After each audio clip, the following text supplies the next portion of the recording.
Amén. Amén. ¿Cómo están todos? ¿Bien? Muy bien. Soy el pastor Britt y es un gran honor tener la oportunidad de compartir la palabra de Dios con ustedes. Hoy nos centraremos en Mateo capítulo 11. En las últimas semanas hemos explorado el tema de la gracia en nuestra serie Atropellados por el tren de la gracia.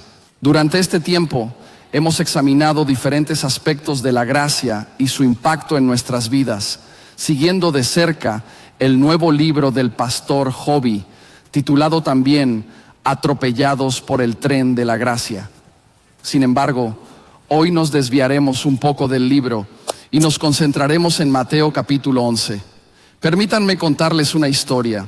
Cuando era niño, crecí en una granja. Al caminar por la parte trasera de nuestra granja, encontrarían un pequeño estanque y más allá, un arroyo que se adentraba en el bosque.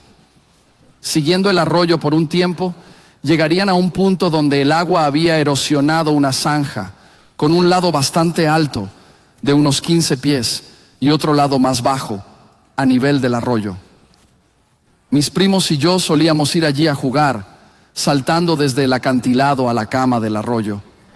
Llamábamos a esto el salto de la muerte, a pesar de no ser realmente peligroso. Pero un día, mi primo menor y yo estábamos ahí jugando junto a uno de mis primos mayores. Crecí en una granja donde toda nuestra familia vivía junta, lo cual podría parecer extraño para algunos, pero así es como era en ese entonces. Nos divertíamos saltando y corriendo sobre la zanja, pero mientras mi primo menor y yo no teníamos miedo, mi primo mayor nunca se atrevía a saltar. Él se acercaba al borde y se detenía, entablando un diálogo interno consigo mismo. A medida que crecía, se volvía más valiente y llegaba hasta el borde, pero siempre se convencía a sí mismo de no saltar. Éramos crueles con él, jugando a hacerle bajada de brazos cuando estábamos escondidos. Siempre sabíamos que nunca iba a saltar, así que siempre lo cogíamos y siempre le tocaba a él. Era terrible. Hasta que un día decidí apoyarle. Me acerqué al borde del precipicio y le alenté. Le dije: lo tienes, hermano, tú puedes hacerlo. Él corría hacia arriba y se paraba. Después de 2 o 3 alientos me frustré y me convertí en su mayor crítico. Le dije: ¿qué te ocurre? Si tienes miedo, dilo en voz alta. Y empecé a hablarle mal. Mientras le hablaba así, un día de repente empezó a gritar como un salvaje a todo pulmón. Corrió y llegó al borde del acantilado y saltó. En ese momento pensé: vaya, ¿sabes? Estoy seguro de que para él parecía un ave fénix resurgiendo de las cenizas, pero en realidad parecía un peluche que había sido lanzado por la habitación. Así que voló por el aire y aterrizó al otro lado, y en un instante agarró su pierna. Dijo: creo que me he roto la pierna. Mi primo y yo saltamos hacia abajo, y estaba claro que se la había roto. A pesar de todo, él sonreía. Caminamos de regreso. Estábamos lejos de casa, y mi primo y yo intentamos ayudar a nuestro primo con su pierna rota. Pero esta es la parte interesante. Mientras caminábamos de vuelta, él cojeaba, obviamente por su pierna rota, pero lo hacía con orgullo. ¿Sabes a qué me refiero? Mantenía los hombros hacia atrás y la cabeza erguida. Había tenido un momento. Pasan 20 años velozmente. Estamos en una reunión familiar y él se sienta a mi lado. Honestamente, ya no tenemos mucho en común, pero resulta que estamos juntos y después de unos minutos inclina su cabeza hacia mí y dice: oye, ¿recuerdas cuando salté del salto de la muerte? ¿A qué se supone que se refiere con eso? ¿No es interesante cómo el dolor temporal de una pierna rota palidece en comparación con la importancia del momento? Existe algo en el significado que persiste cuando el dolor se desvanece. Mi abuelo sufrió un infarto cuando yo estaba en la escuela secundaria. Tuvo 5 ataques antes de finalmente morir. Fue duro.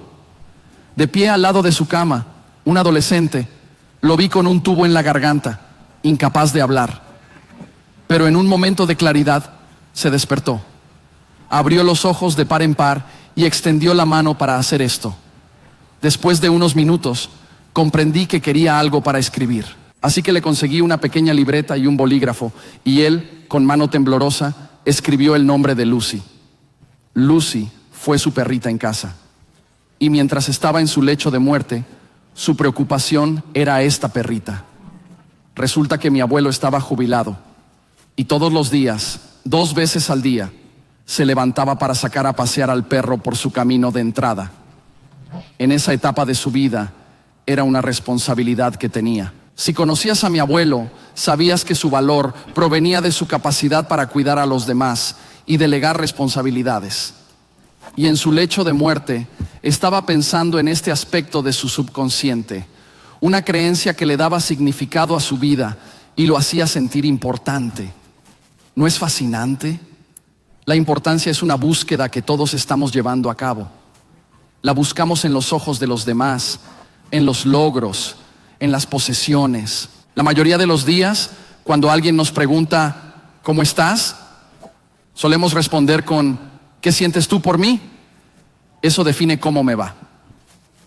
Esta es la búsqueda de significado en la que nos encontramos. El significado implica ser digno de atención. Es lo que hace que algo sea importante.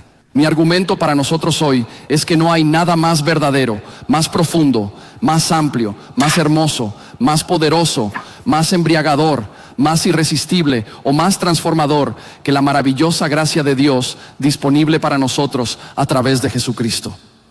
No hay nada en el cielo y la tierra que pueda darnos significado como lo hace la gracia de Dios. Vamos a estudiar esto en un lugar muy improbable. Mateo capítulo 11. En el capítulo 10 de Mateo, Jesús comisiona a sus apóstoles y les dice que los envía como ovejas entre lobos y que su misión es anunciar el reino de Dios a la casa de Israel. Este mensaje del reino de Dios fue el tema principal de los más de 100 sermones predicados por Jesús durante su ministerio. El mensaje era claro: arrepentíos porque el reino de Dios está cerca. Juan el Bautista, a quien estudiaremos hoy, tenía un mensaje similar: arrepentíos porque el reino de Dios se ha acercado.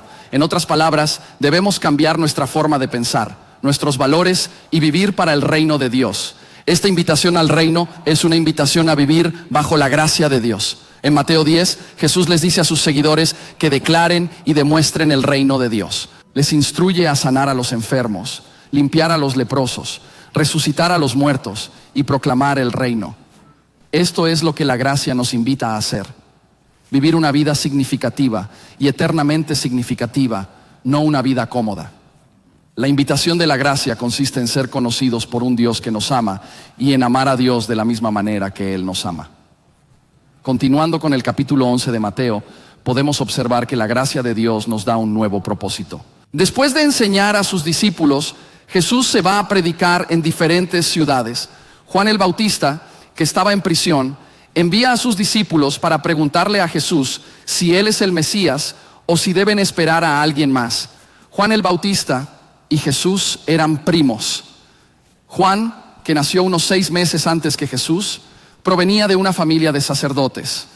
Su padre, Zacarías, era un sacerdote practicante en el templo. Yo también crecí en una familia de predicadores y puedo afirmar que es una manera extraña de crecer. La historia de Juan el Bautista también lo confirma. Vestía pieles de camello, comía comida inusual y no se asimilaba a la cultura normal. Yo puedo identificarme con eso. Recuerdo que cuando estaba en 5º curso, uno de mis amigos hizo una pregunta sobre la edad de hielo a mi profesor de la escuela dominical, y como hijo de predicador, esperaron que yo respondiera. Aunque tenía 11 años y realmente sabía la respuesta a la pregunta, respondí en hebreo y griego, así que nadie me entendió. En resumen, es importante estudiar el libro de Mateo para entender el mensaje central de Jesús sobre el reino de Dios. La gracia de Dios nos da un nuevo propósito en la vida y nos invita a vivir una vida significativa bajo su amor. Juan el Bautista nos enseña a cambiar nuestra forma de pensar y a vivir en el reino de Dios. Esta invitación a la gracia nos desafía a demostrar el amor de Dios sanando a los enfermos, ayudando a los necesitados y proclamando el reino. John creció en una familia de sacerdotes y tenía expectativas extrañas sobre él. Antes de su nacimiento, sus padres eran demasiado mayores para tener hijos. El ángel Gabriel visitó a sus padres y les dijo que tendrían un hijo, que sería el cumplimiento de la profecía. Esta profecía se encuentra en el Antiguo Testamento, especialmente en los libros de Isaías y Malaquías. El hijo sería el precursor, el que vendría antes del Mesías, quien es Jesucristo. El propósito único de Juan en la tierra era anunciar que el rey había llegado y que el reino de Dios estaba aquí, ya que el rey es Jesús. Juan llevó a cabo su ministerio en lo que la Biblia llama el desierto, que en realidad es más como una zona desértica. Hace unos años tuve la oportunidad de visitar el río Jordán, donde se cree que mayormente realizó su ministerio. Mientras estábamos allí, pensábamos en Juan el Bautista. Observábamos los juncos meciéndose con el viento y nos imaginábamos ese momento en el que Jesús, el Hijo de Dios y primo de Juan, camina colina abajo hasta el río Jordán. Juan lo ve y dice: he ahí el Cordero de Dios que quita los pecados del mundo. Juan fue la primera persona en declarar a Jesús como el Mesías en la tierra. Luego, Jesús se sumerge en las aguas y Juan declara varias cosas acerca de él, como que él es más importante y que Juan debe disminuir. Juan también dice que no es digno de llevar las sandalias de Jesús. Juan bautiza a Jesús en el río Jordán y se escucha la voz de Dios Padre desde el cielo diciendo: este es mi Hijo en quien tengo complacencia. Juan tuvo muchos momentos importantes en su vida. Mientras estábamos allí en el río Jordán, lo estábamos estudiando y reflexionando sobre ello. Esta parte del río Jordán que visitamos no es la que normalmente se visita al ir a Israel, ya que es un poco difícil de acceder y hay que atravesar un campo minado. Pero la gente se reúne allí y esto es lo interesante. Estábamos pensando en Juan el Bautista y de repente 2 hombres bastante grandes de Europa del Este aparecieron frente a nosotros. Decidieron que querían nadar en el río Jordán. Tal vez querían bautizarse, pero comenzaron a quitarse la ropa. Me pregunté qué estaba pasando. Pasé de pensar en Juan el Bautista y en el hermoso momento que estaba presenciando a mirar a un hombre que llevaba ropa interior de Bart Simpson. La realidad es que esta es una historia verdadera y es aquí donde quiero llegar. Desde el vientre de su madre, según la Biblia, Juan está habitado por el Espíritu Santo. Cuando María, la madre de Jesús, aparece, Juan salta en el vientre de su madre, según se dice en las Escrituras. Quizás esos momentos ocurrieron en el río Jordán o durante su infancia. El punto es que Juan conocía a Jesús, lo conocía personalmente y sabía que él era el Cristo. Pero ahora en Mateo 11 vemos a Juan en prisión con algunas dudas. ¿Cómo terminó en esta situación? Bueno, Juan no le preocupaba lo que pensaban los demás, ya fueran romanos, judíos o cualquier otra persona. No intentaba ganar un concurso de popularidad con su mensaje. La gente no podía resistir su llamado. Las multitudes se congregaban para escuchar a este hombre que los ofendía. Uno de los ofendidos fue Herodes, el gobernante romano, quien no era precisamente amable. Herodes había robado a la esposa de su hermano y la había convertido en la suya. Juan lo reprendió, llamándolo adúltero y criminal. Estas palabras avergonzaron a la esposa de Herodes. En un día determinado, Herodes estaba dando una fiesta donde se encontraban todos sus amigos. Durante la celebración, su hijastra, que también es su sobrina, realizó un baile para ellos. Y les aseguro que no estaba enseñándoles cómo hacer tiburones bebé. ¿Me entienden? Todos quedaron cautivados por esta joven adolescente, incluso Herodes, quien extasiado le dijo: te daré lo que quieras. Con el resentimiento hacia su madre, la joven respondió: ¿sabes qué quiero? Quiero la cabeza de Juan el Bautista en una bandeja. Así que Herodes hizo arrestar a Juan y lo envió a prisión, donde aguardaba su ejecución. Desde allí, Juan envió a preguntar a Jesús, a quien conocía personalmente, si él era el Mesías o si debían esperar a otro. ¿Eres tú el esperado o buscamos a alguien más? Juan parece tener dudas respecto al plan de Dios, pero la gracia nos otorga un nuevo propósito. Juan vivió su vida con este único propósito y nosotros también debemos hacer la voluntad de Dios como propósito de la gracia en nuestra vida. La mayoría de las personas, al igual que Juan, quieren hacer la voluntad de Dios. Sin embargo, muchos se molestan con Él cuando no cumple con sus deseos. A continuación, deseo desmentir 3 mitos comunes sobre la voluntad de Dios que fácilmente se pueden creer. Primero, se piensa erróneamente que la voluntad de Dios es el lugar más seguro para estar. Pero eso no es verdad. Juan el Bautista, así como los apóstoles, estarían en desacuerdo. Aunque es cierto que Dios es nuestro refugio y fortaleza y nuestro ayudador en tiempos difíciles, no es cierto que el cristianismo sea seguro. No hay pruebas, tanto históricas como bíblicas, de ello. Al graduarme de la escuela secundaria, recuerdo una experiencia que tuve durante el verano. Mientras conducía en la carretera, vi una pequeña iglesia rural con un curioso letrero. ¿Alguna vez has visto un letrero de iglesia y te has preguntado qué está pasando? Yo sí, y ese día el letrero decía: sabemos que has intentado el correo electrónico, deberías intentar la oración. Es el correo original de la rodilla. Dios no me habló a través de ese cartel, aunque fue gracioso. También vi uno que decía: tienes un cepillo de dientes, deberías probar la Biblia, es un buen cepillo de la verdad.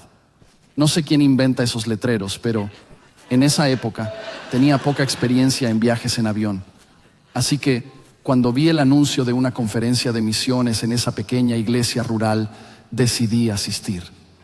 Había un hombre presentando que había sido misionero en la India durante casi 40 años. No teníamos PowerPoint en ese entonces, solo un retroproyector para mostrar imágenes. Su presentación fue poco convincente, pero habló de lo peligroso y difícil que era todo.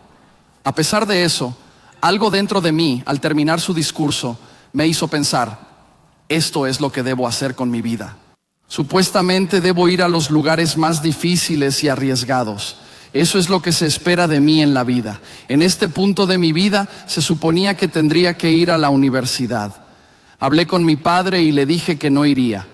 Siento que Dios quiere que viva en lugares remotos y difíciles, con personas difíciles de alcanzar en la tierra. Mi padre, siendo evangélico y fiel, me miró y me hizo dos preguntas. ¿Cuánto va a costar? ¿Y vas a volver alguna vez? Puede ser que mi padre estuviera listo para que siguiera adelante, o puede ser que él tuviera una visión evangélica. Tal vez estoy viviendo en desobediencia de forma voluntaria, pero puede ser que el sureste de los Estados Unidos sea el lugar más difícil de alcanzar. Tal vez ya tenemos suficientes representaciones de Jesús durante la Pascua y Navidad y necesitamos encontrar la realidad en otros lugares. O tal vez tuve suerte de trabajar en la iglesia más grande de la historia del mundo. Puede ser cualquiera de estas cosas, posiblemente una versión de todas ellas. El mito sobre la voluntad de Dios es que es el lugar más seguro para estar. Si no hay riesgo, debes preguntarte si hay algún Jesús. La segunda idea falsa es que es difícil de discernir. Es cierto que a veces puede ser difícil de hacer, pero rara vez es difícil de discernir porque está escrito para nosotros. Si leemos este libro, encontraremos la historia de un Dios que nos ama y porque nos ama, podemos amarlo. Estamos en este mundo para amarlo con todo nuestro ser. Este gozo está disponible para nosotros a través de la obediencia a Jesucristo. Esta es la invitación de la gracia. A veces puede ser difícil de hacer, pero no es difícil de discernir. El tercer mito sobre la voluntad de Dios es que todo depende de mí. Como cristianos podemos confiar en que Dios está haciendo su voluntad. Estamos invitados a unirnos a Él e incluso a disfrutarlo.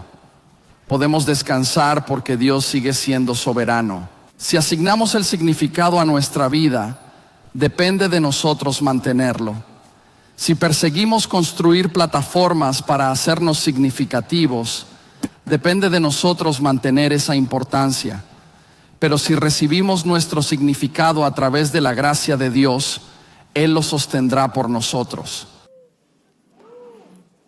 Dios estaba más cerca de Juan cuando predicaba o cuando estaba en prisión.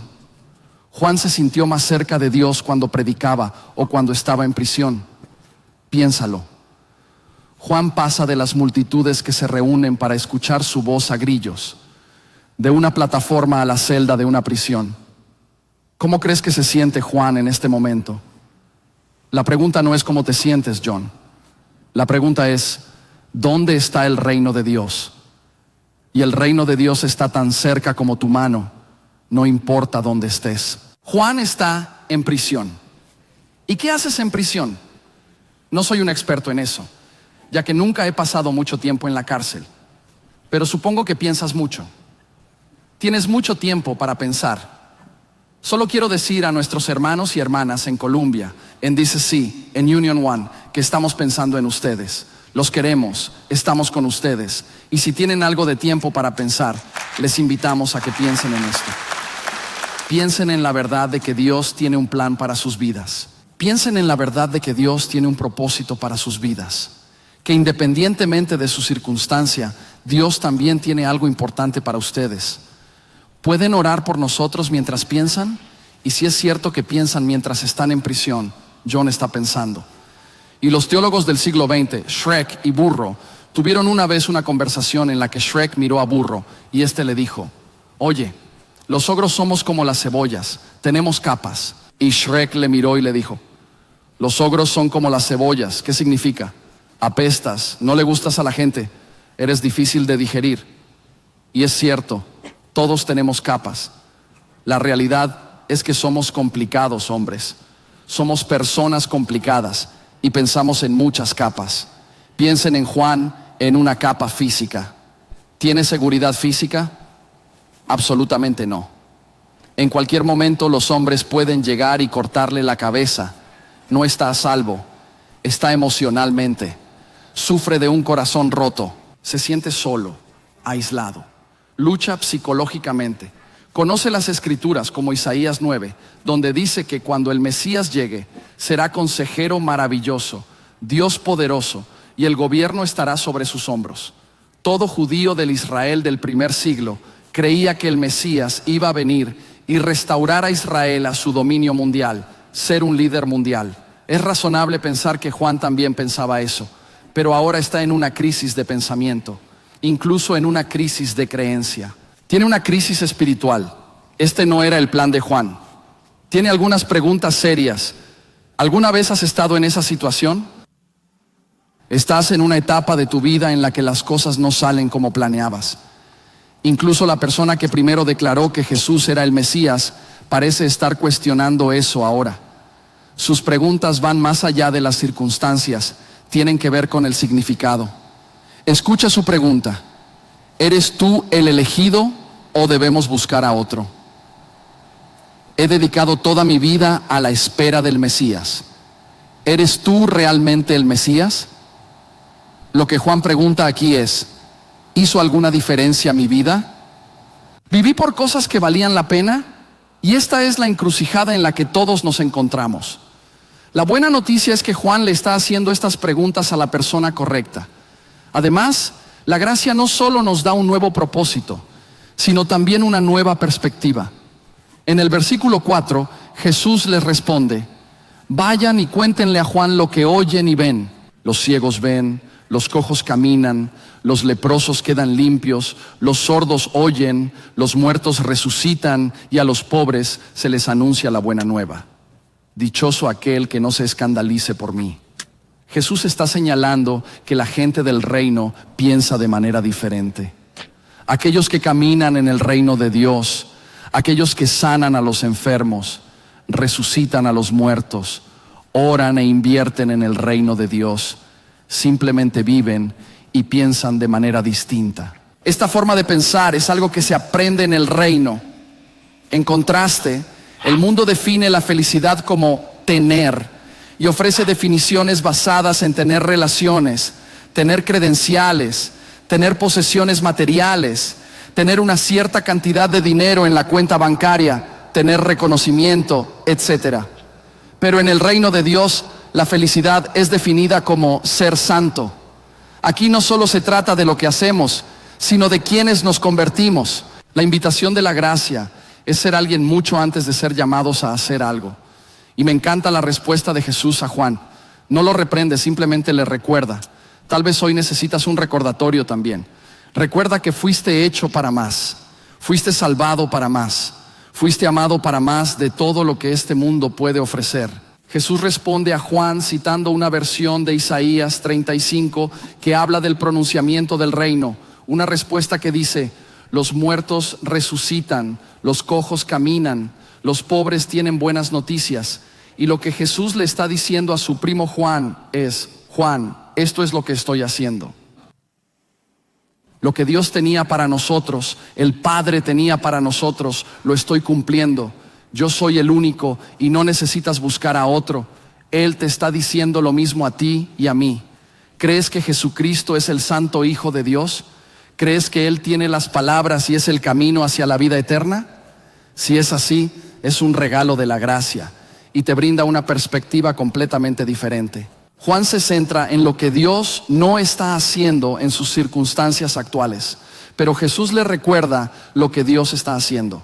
Incluso cuando Dios no está haciendo lo que creemos que necesitamos que haga, está haciendo lo que quiere hacer, y eso es bueno. La gracia te transforma como persona, te da un nuevo propósito y una nueva perspectiva. La perspectiva de la gracia es que la voluntad de Dios siempre te dirigirá hacia donde debes ir, y la gracia de Dios siempre te sostendrá. La gracia te transforma en una nueva persona. En el versículo 7, mientras se alejaban, Jesús comenzó a hablar a la multitud acerca de Juan. Les pregunta qué fueron a ver en el desierto: una caña agitada por el viento, un hombre vestido con ropa suave.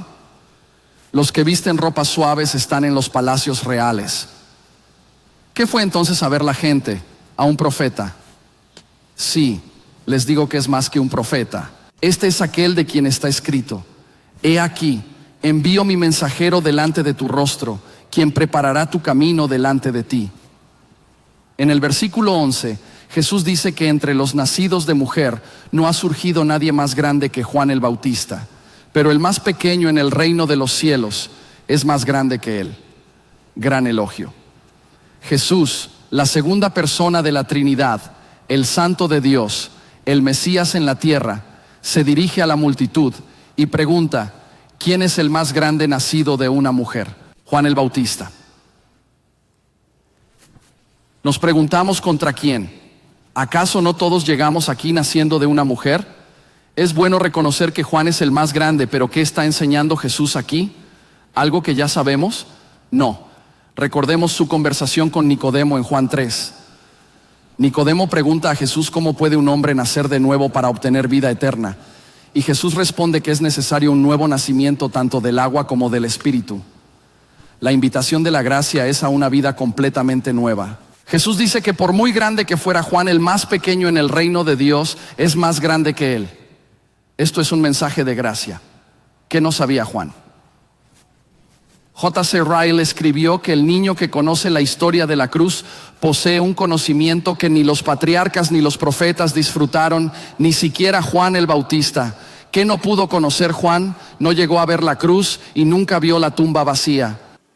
No pudo ver la cruz ni la tumba vacía. La cruz y la tumba vacía son el total de la gracia divina revelada en la tierra.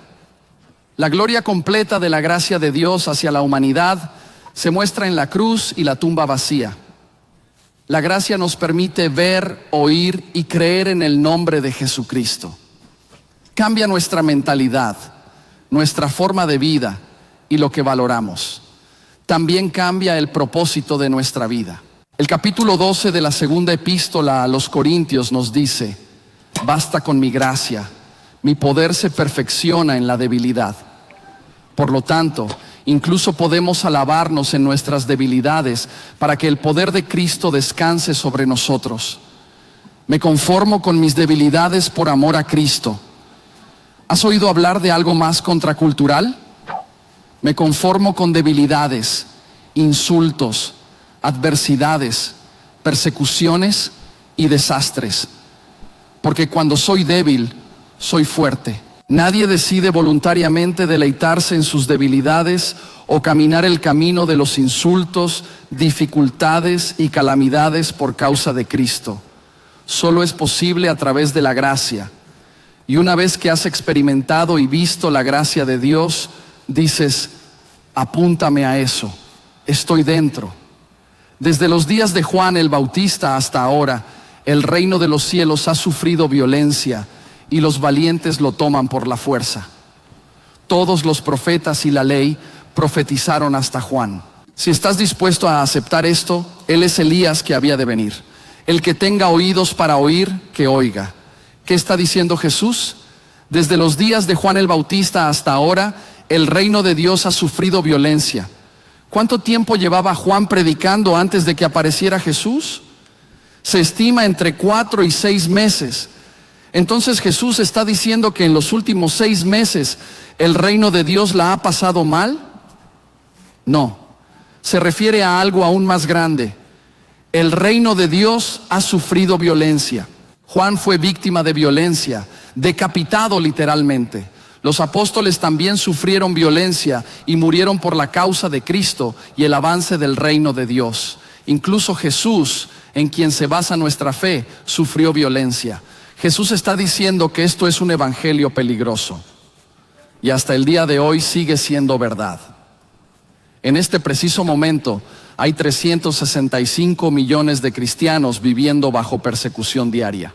Desde los tiempos de Jesús y Juan el Bautista, el cristianismo ha sido siempre un evangelio peligroso. 1 de cada 7 cristianos en la tierra sufre persecución, 1 de cada 5 en el continente africano. Les quiero mostrar un mapa de la iglesia perseguida en el mundo. Mientras más rojo sea, más peligrosa es la situación. No sé qué tan bueno eres en geografía, pero nos encontramos aquí en el lado izquierdo. ¿Has visto a Florida sobresalir y de qué color es nuestro país? Es gris, ¿no es cierto? ¿Deberíamos pedir disculpas por eso? Por supuesto que no. Hay 2 cosas que no podemos elegir en la vida. Una es nuestra salvación y la otra es el lugar donde nacimos. Entonces, no nos disculpamos por eso. Sin embargo, en términos de lo que significa ser cristiano, hemos vivido en Disneylandia históricamente. Aquí no es tan difícil ser cristiano. No digo que no tengamos problemas, pero comparado con el resto del mundo, no debemos disculparnos por nuestra libertad, sino verla como una oportunidad para avanzar en el reino de Dios. ¿Y cuál es la libertad que disfrutamos? Bueno, es una libertad por la que muchos hombres y mujeres dieron su vida para preservarla y para protegerla, principalmente la libertad religiosa. Así que vivimos en un país gris. 1 de cada 7 personas en el mundo sufre persecución, 1 de cada 5 en África. ¿Qué quiero señalar con esto? Que el reino de los cielos sufre violencia y los violentos lo arrebatan. Estamos en guerra. Primero es una guerra espiritual. No se equivoquen al respecto. Hace algunos años estaba de viaje. El mapa muestra uno de esos países que son realmente rojos. Yo estaba en la frontera de ese país. Estuve en Cisjordania, en Israel. Estuvimos haciendo ministerio allí, yendo de casa en casa, visitando a familias musulmanas. La mayor parte de ese mapa son países musulmanes o comunistas. Compartimos el evangelio con ellos y escuchamos sus historias, tratando de construir relaciones. Estuve en una pequeña ciudad llamada Nablus, considerada un semillero de terroristas. En las calles de esta ciudad hay carteles con hombres jóvenes sosteniendo rifles y vestidos de negro. Parecen carteles de American Idol. Tienen estrellas y son realmente llamativos. Pregunté a alguien qué significaban y me dijeron que cada uno de ellos era una persona que se martirizó intentando matar a judíos y cristianos y se les celebra en las calles. Y seguimos con nuestro ministerio. Puedes preguntar por qué lo hacemos, por qué nos ponemos en esa posición. Lo único que puedo decirte hoy es que creo que la Biblia enseña que cuando las personas mueren sin una relación con Jesucristo, sin someterse a su señorío, pasan la eternidad separados de Dios en el infierno. Y quiero hacer algo al respecto.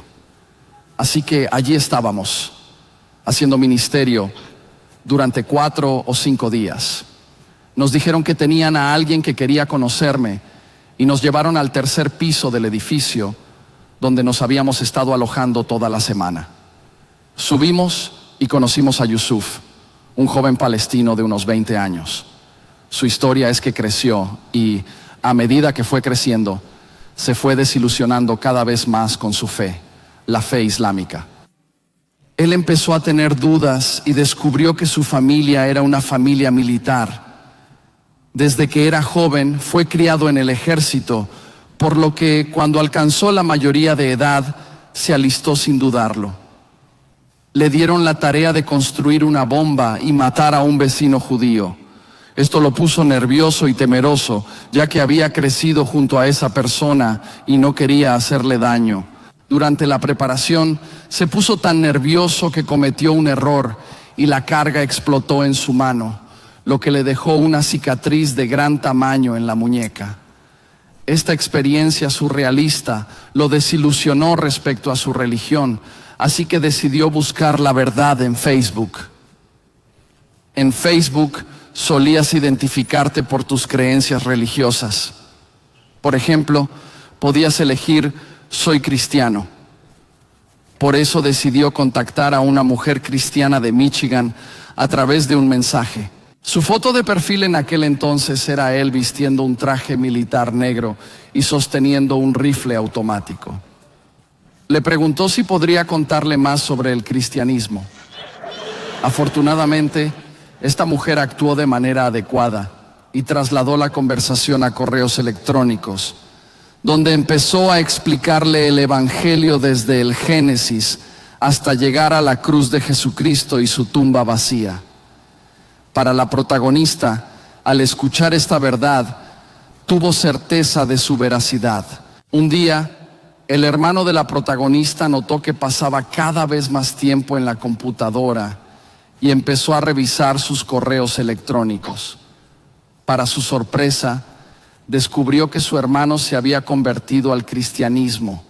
Este hermano le brindó ventajas, pero también la amenazó de muerte. Así que estuvo huyendo de su familia durante 9 meses.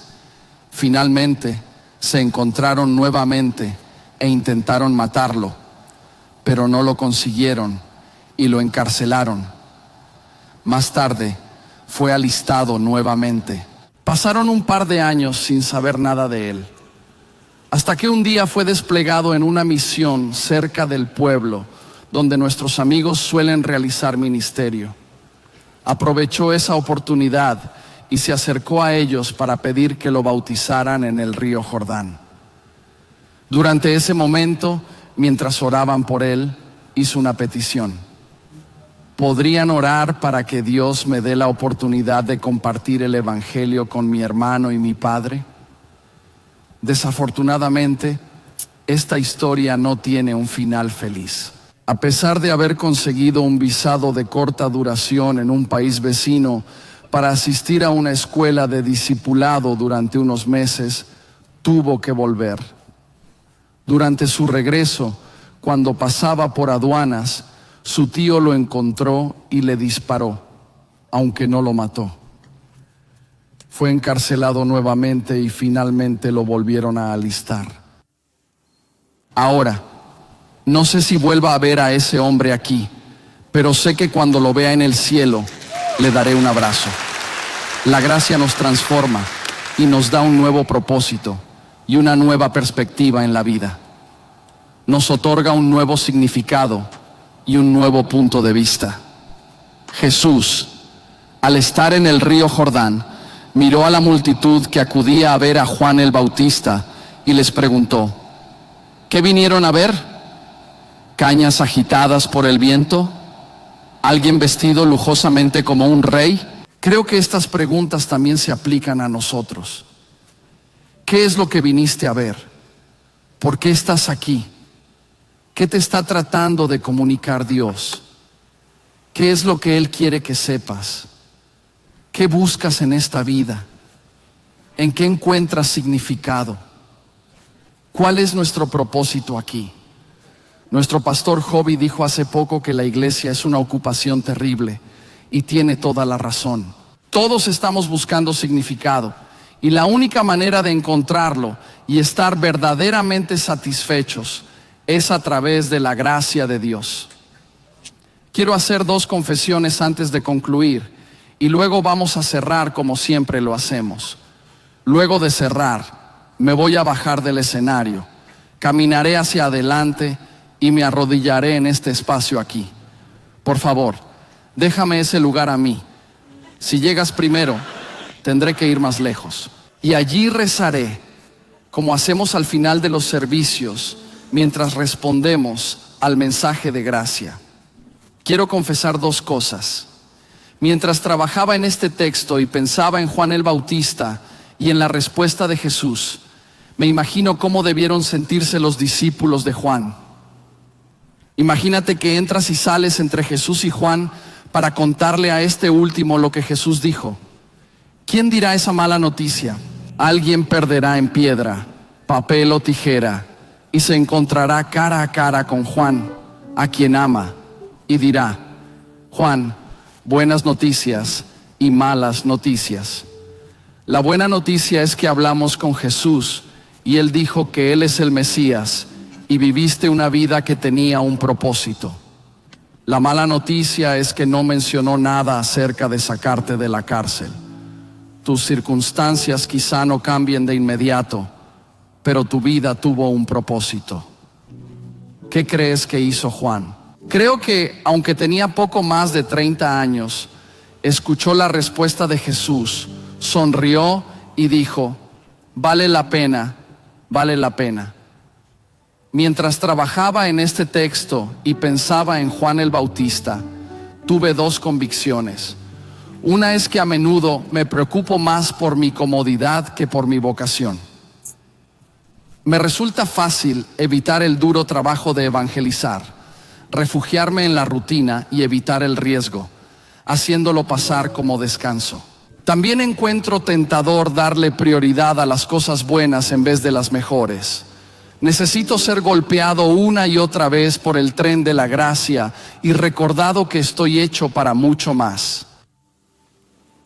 ¿Y tú? También confieso que a menudo doy por sentada la gracia de Dios.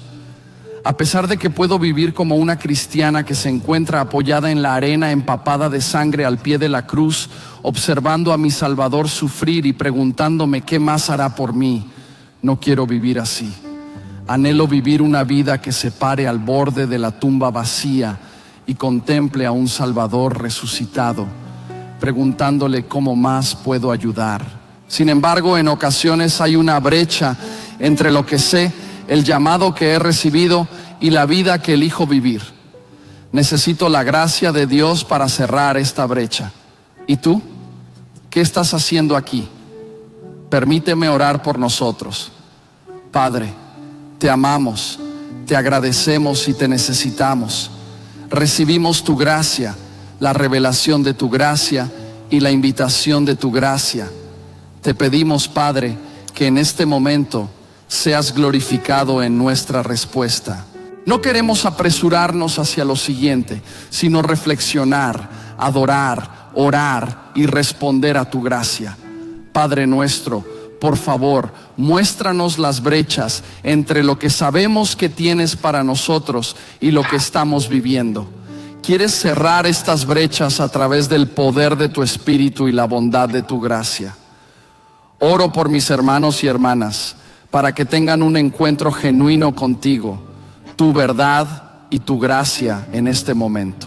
Jesús, gracias por quien eres, por lo que has hecho y por amarnos primero. Respondemos a tu amor. Oramos todas estas cosas por el poder del Salvador resucitado y en su maravilloso nombre. Y todo el pueblo de Dios dijo: amén. ¿Me acompañan? En todos nuestros campus vamos a responder. Cantaremos, rezaremos y daremos el diezmo y las ofrendas. Respondamos juntos a la gracia.